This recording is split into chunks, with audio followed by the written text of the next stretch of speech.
اللہ آ گئے جناب کے رس کے گئے ہوئے لال. کر کھا لے پتر، ابے کے غصے پہ غصے نہ ہویا کر. میں نہیں کھاؤں گا. تو نہیں کھائے گا اور تو نہیں کھائے گا تو گاؤں کی مرغیاں جوان نہ ہو جائیں گی. عزت، ذلت، دولت اور شہرت مال کی کائنات کے ہاتھ میں ہوتی ہے. اللہ رب العزت اس حوالے سے کسی مخصوص انسان کو نہیں نوازتا، بلکہ خدا تعالیٰ نیتوں سے واقف ہوتا ہے اور اچھی نیت والی کو اچھا اور وافر عطا کرتا ہے. جس کی تقسیم اس کی جانب سے ایک منظم طریقے سے کی جاتی ہے، اسے کسی سے کوئی بیر نہیں ہوتا. وہ ایک ایسی ذات ہے جو اپنی مخلوق اور بالخصوص اچھی مخلوق کا سایہ بن کر ان کے ساتھ رہتا ہے. خدا وجہ تخلیق نہیں بلکہ انسان کو لانے اور دنیا میں اس کی تازگی برقرار رکھنے والی وہ ذات ہے جس نے انسان کو اشرف المخلوقات بنایا. اس بات کا خیال اسے 20 سالوں کے بعد کیوں آیا؟ لاہور والی کڑی نے نہ کچھ آکھیا ہو.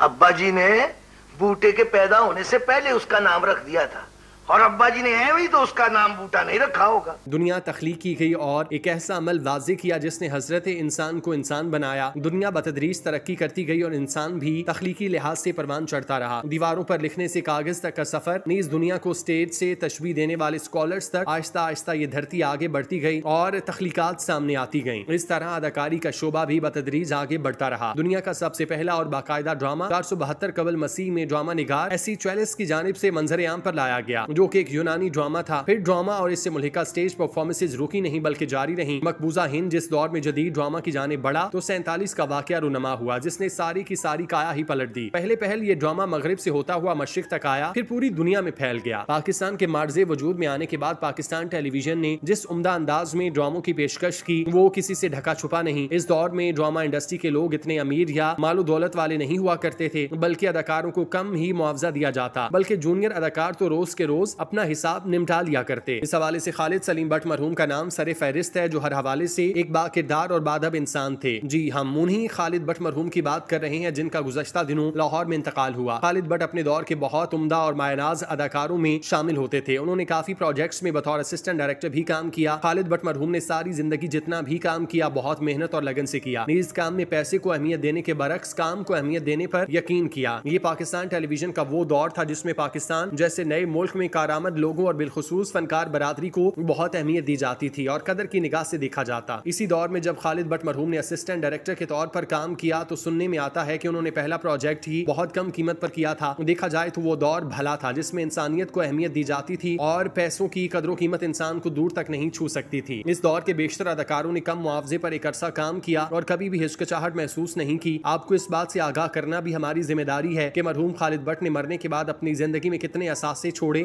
ان کا گھر کہاں اور کس حال میں ہے، نیز انہوں نے سارے کریئر میں مالی لحاظ سے کیسی زندگی بسر کی. خالد بٹ نہایت شریف اور یاروں کے یار تھے. وہ ہمیشہ اپنے کام پر توجہ مرکوز رکھتے تھے، نہ کہ وہاں سے ملنے والی اجرت پر. ماضی کے چند ایک فنکاروں میں درویش صفت اداکار کی بات کی جائے تو ان میں مرحوم خالد بٹ کا نام سر فہرست آتا ہے. خالد بٹ نے ڈائریکشن چھوڑنے کے بعد جس دور میں اداکاری شروع کی انہیں ایک سخت مقابلہ درپیش تھا اور پاکستان ٹیلی ویژن نئے سے نئے چہرے متعارف کرا رہا تھا. لیکن خالد بٹ کبھی بھی اس بات سے پریشان نہ ہوئے اور ایک جگہ انہوں نے کہا کہ میرا اس دنیا میں خدا کے علاوہ کوئی سہارا نہیں اور کوئی دوسرا نہیں جس نے مجھے رزق دینا ہے. یہ خدا کا کام ہے، وہی عطا کرتا ہے. ان کا خدا پر ایسا یقین تھا کہ خوددار اور باکردار ہونے کی نشانی تھی. خالد بٹ اپنے سارے کریئر میں بے شمار ڈراموں کی زینت بنے. لاتعداد پروجیکٹس کرنے والے خالد بٹ مرحوم نے کبھی بھی پیسے کے حوالے سے اپنے آپ کو آگے نہیں رکھا اور پیسے کی دوڑ سے پیچھے ہی رہے. خالد بٹ کے اثاثہ جات کی بات کی جائے تو خالد بٹ کا لاہور باپٹا ٹاؤن میں 5 مرلے کا گھر ہے جسے وہ اپنا آشیانہ تصور کرتے ہیں. ایک انٹرویو میں انہوں نے کہا کہ یہ گھر میری زندگی کا واحد سرمایہ، جمع پونجی اور اثاثہ ہے جسے میں نے بڑی محنت سے بنایا. اس گھر میں میری بیوی، بچے اور میں رہائش پذیر ہیں. خالد بٹ نے محنت اور لگن سے اپنے آشیانے کی آبیاری کی اور اپنے بچوں کی بہتر تعلیم و تربیت کی اور آج ان کے بچے مکمل طور پر ایک بہترین زندگی گزار رہے ہیں. خالد بٹ اپنے بچوں کو بھی سرمایہ اور اثاثہ سمجھتے تھے جس پر انہوں نے ساری زندگی لوٹا دی تھی. ان کے پاس آخری وقت تک ان کا گھر اور بینک اکاؤنٹ میں کچھ مخصوص رقم ہی تھی. ان کا بینک بیلنس بھی اتنا زیادہ نہیں تھا. یہ پیسے ان کے ذاتی کاموں یا روزمرہ زندگی پر خرچ ہوتے تھے. انہوں نے زندگی میں جتنا بھی کام کیا اپنے کرداروں سے امر کر دیا. انہوں نے ڈرامہ، تھیٹر یا فلم میں کام کرنے کے حوالے سے کبھی بھی پیسوں کا ذکر نہیں کیا، بلکہ سب سے پہلے کہانی اور عمدہ اداکاروں کے بارے میں جاننے کی کوشش کی. انہوں نے زندگی میں جتنا بھی پیسہ کمایا اپنے گھر کا خرچ اور بچوں کی تعلیم کے لیے لوٹا دیا. خالد بٹ مرحوم نے سب سے پہلے ڈرامے کی اجرت 100-150 لی اور تا دم مرگ ڈرامہ انڈسٹری سے واقفیت رہتے ہوئے ایک خوددار مرد ہونے کا ثبوت دیا اور خود کما کر اپنے اوپر خرچ کیا. خالد بٹ جیسے اداکار ہمارے لیے کسی حوصلہ افزائی سے کم نہیں جنہوں نے عمر کے آخری حصے میں بھی اپنے اوپر سکون کی فضا طاری نہیں ہونے دی اور خود کو بے سکون کر کے ہمت ظاہر کی اور موت سے چند دن پہلے تک شوبز انڈسٹری سے منسلک رہے۔ خالد بٹ نے ایک سادہ زندگی بسر کی۔ ان کے مطابق ان کی بیگم سادہ اور گھریلو خاتون ہے جنہوں نے کبھی بھی پیسوں کے حوالے سے لڑائی جھگڑا نہیں کیا۔ یہی وجہ تھی کہ یہی رشتہ خالد بٹ کی موت تک 40 سال برقرار رہا۔ انہیں ان کے عروج میں بھی اتنے پیسے نہیں ملا کرتے تھے اور خالد بٹ کو بھی پیسے جوڑنے کی عادت نہیں تھی۔ ان کے پاس ایک سادہ سی گاڑی تھی، وہ خود کام کرنے پر ترجیح رکھتے تھے اور گاڑی خود چلایا کرتے۔ اس سلسلے میں انہوں نے کوئی بھی ملازم نہیں رکھا۔ بطور مجموعی دیکھا جائے تو شوبز کے دوسرے اداکار ایسی زندگی بسر کرنا بالکل بھی پسند نہیں کرتے، لیکن خالد بٹ مرحوم نے اتنی آسائشوں کو ایک طرف رکھتے ہوئے ساری زندگی اپنے من کی مانی اور اللہ نے انہیں عزت دی۔ خالد بٹ اپنے ہم عصروں سے بہت مختلف تھے اور زندگی میں اداکاری اور فن کو اپنا اثاثہ سمجھتے تھے۔ ان کے مطابق انہیں اس دنیا میں جس کام کے لیے لایا گیا وہ اداکاری ہی تھی، جس کا ہاتھ انہوں نے آخری دن تک نہیں چھوڑا۔ ایسے منجے ہوئے اداکار کا چلے جانا یقیناً دکھ دیتا ہے۔ خالد بٹ مرحوم نے عالی شان زندگی بسر کرنے کی بجائے ایک سادہ زندگی بسر کرنے کو ترجیح دی اور خدا نے انہیں وہ مقام عطا کیا جو کم لوگوں کے حصے میں آتا ہے۔ خالد بٹ مرحوم اسی وجہ سے اپنے آخری ایام تک کام کرتے رہے کیونکہ وہ کسی کا محتاج نہیں بننا چاہتے اور خود کے لیے خود ہی کمانا چاہتے تھے۔ ان کا نظریہ بھی یہی تھا کہ جتنا ہو سکے کام کرو، آخری وقت تک کام کرو۔ خالد بٹ مرحوم ایک مثبت سوچ رکھنے والے انسان تھے جنہوں نے فنکاری کو بے حسی سے منسلک نہیں کیا بلکہ اسے اللہ رب العزت کی وہ نعمت تصور کیا جس نے انہیں عروج پر پہنچایا۔ بیٹا تجھے آٹا گوندنا تو آ گیا ہوگا؟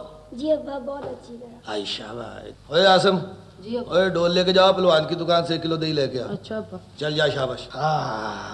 کسی نے سچ کہا ہے، اولاد بھی خدا کی بڑی نعمت ہے۔